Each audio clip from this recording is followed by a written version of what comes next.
Bugun sizlar bilan zamonaviy Koreya adabiyotidan yaqindagina nashr qilingan qaynoqqina kitob haqida gaplashamiz. Hyunamdong kitob do'koniga xush kelibsiz. Boshlashimizdan oldin videoga like bosib, kanalimga obuna bo'lib qo'yishingizni so'ramoqchiman. Bu kitob haqidagi videolarning yanada davomli bo'lishi uchun meni ruhlantiradi. Bundan tashqari kitob haqidagi yangi videolarni ham o'tkazib yubormaysiz. Qo'llab-quvvatlaganingiz uchun rahmat.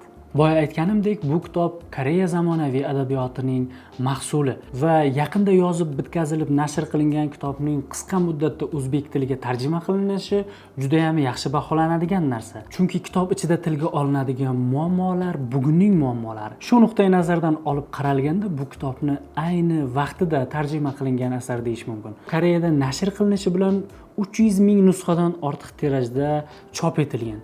Ya'ni kitobning ichidagi muammolar hozirgi odamlarning ayni paytdagi koreys xalqining o'y-xayollarini ochib beradi. Shu tomondan olib qaralganda bu kitobni o'qigan odamlar o'zini ko'rgandek bo'ladi. Bu esa kitobning nihoyatda ommalashishida va mashhur bo'lishida katta rol o'ynagan. Albatta, klassik kitoblar o'qish yaxshi, ammo ayni paytda sen bilan zamondosh bo'lgan insonlarning senikiga o'xshagan hissiyotlar bilan yashashi, senikiga o'xshagan muammolari borligini his qilib o'sha asarni o'qish odamga boshqacha hissiyot beradi.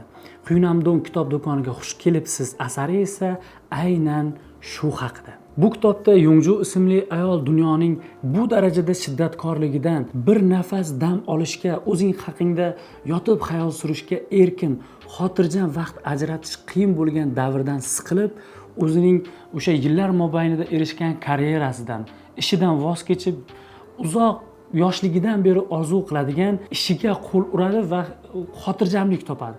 Bu uzoq vaqtdan beri, yoshligidan beri orzu qiladigan ishi esa kitob do'koni ochish bo'ladi. Yongjuning o'zi ham kitob do'koni ochgungacha juda ko'p kitoblar o'qigan bo'ladi. Badiiy kitoblar, ilmiy kitoblar, tarixiy kitoblar, umuman kitoblar haqida juda ham ko'p va katta bilimi bo'ladi. Shu bilim asosida o'zining o'sha menejerlik kasbidan, katta joydagi katta lavozimidan voz kechib, shaharning chetrog'idan, Hyunamdong degan mahallami, shaharchaning bir chetidan joy olib, shu nomdagi kitob do'konini ochadi.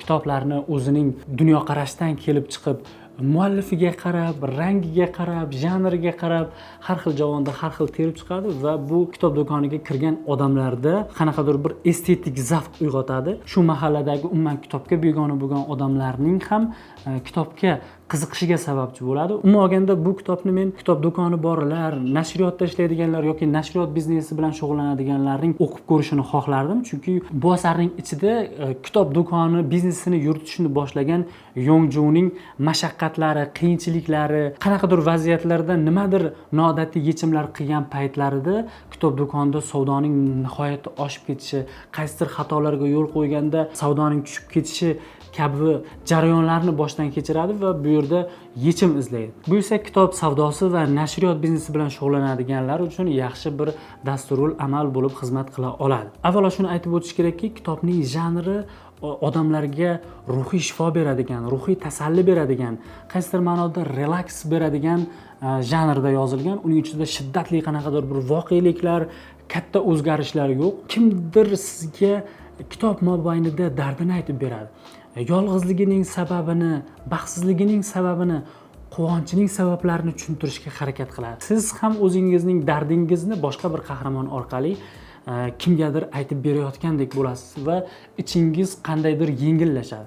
Shu ruhiyatni beradigan, shu malhamni beradigan yo'nalishda, shu uslubda yozilgan bu kitob. Bu kitobni o'qiganimda o'zim ham qandaydir yengillashganimni his qildim. Chunki kitobning ichidagi qaysidir qahramonlar yoki hamma qahramondagi qaysidir muammolar menda ham bor va ular o'zining muammosini sheriklariga aytib bergan paytida, bir yordam so'raganida, taskin kutganida shu narsa xuddi mening ichimdan chiqqanday bo'lib, men ham yengillashganday his qildim o'zimni. Shu tarafdan bu sizga ruhiy yengillik beradigan kitob va qaysidir ma'noda sirdoshingiz bo'ladi yoki kimningdir dardini eshitasiz. Bu esa odamning ruhiyatiga qanaqadir boshqacha bir yangilik, yorug'lik olib kiradi nazarimda. Muhim tomoni esa bu kitobning ichidagi qahramonlarning muammosi siz bilan mening muammom bilan juda o'xshash. Chunki kitob aytganimdek bir necha yil oldin yozilgan va kitob ichidagi qahramonlar biz bilan zamondosh va ularning muammosi ham bizniki bilan deyarli bir xil. Aytaylik, iqtisodiy bo'hronlar va iqtisodiy qiyinchiliklar sababli uzoq yillik orzusi bo'lgan sayohatlarga chiqa olmaslik yoki bo'lmasa yoshligidan orzu qilib keladigan yoki sevib takrorlaydigan ishini oila yoshiga yetgandan keyin yoki ulg'aygandan keyin doim pul topishga majbur bo'lishi orqasidan yo'qotishi yoki u ish bilan shug'ullana olmasligi, u orzusini ushaltira olmasligi kabi muammolarning odamga qanday bir og'riq berishi. Shu narsalar juda ham chiroyli tasvirlangan. Odamning taftini odam oladi. Ya'ni odamning og'rig'ini odam tinglasagina yengillashadi, bundan shifo topadi degan fikrni ilgari suradi bu kitob. Bu kitobdagi qahramonlar ularning hayoti va ruhiyatining yengillashib borishi sizga bu narsa haqiqatan ham rost ekanini ko'rsatib beradi.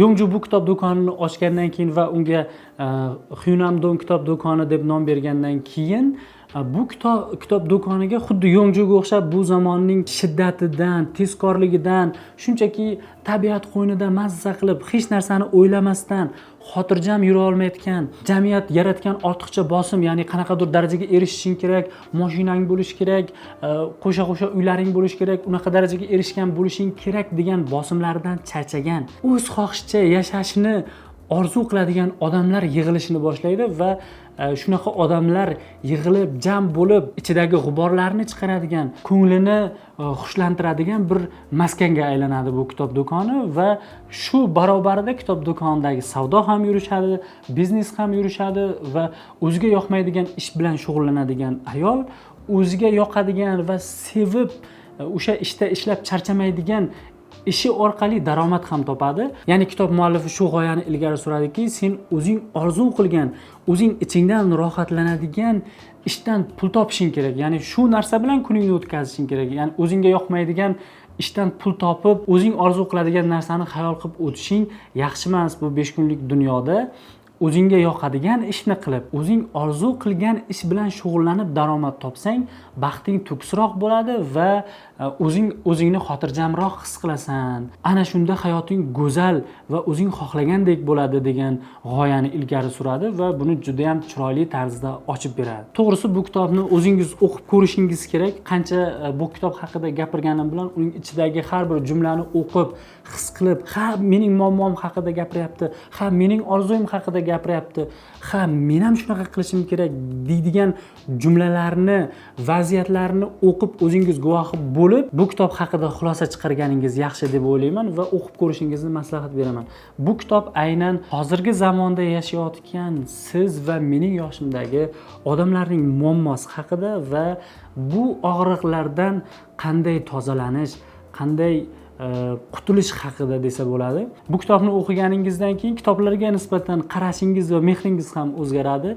Kitob shunchaki bir jism emas, balki insonga qaysidir vaziyatlarda ko'makdosh bo'ladigan, qaysidir vaziyatlarda tasalli beradigan shaxs kabi narsa ekanini his qildiradigan asar. Xo'sh, bu fikrlardan siz kitob haqida taxminiy tasavvurga ega bo'ldingizmi? Kitobga qiziqish paydo bo'ldimi, yo'qmi? Yoki allaqachon bu kitobni siz o'qib bo'ldingizmi? Fikrlaringizni o'qib chiqib, albatta har biriga javob berishga harakat qilaman, birgalashib fikrlashamiz, muhokama qilamiz. Xo'sh, keyingi videolarda yana qanaqa janrdagi kitoblar haqida gapirib berishimni xohlardingiz? Izohlarda bu haqidagi fikrlaringizni ham yozib qoldiring. Kanalimga esa obuna bo'lib qo'yishni unutmang.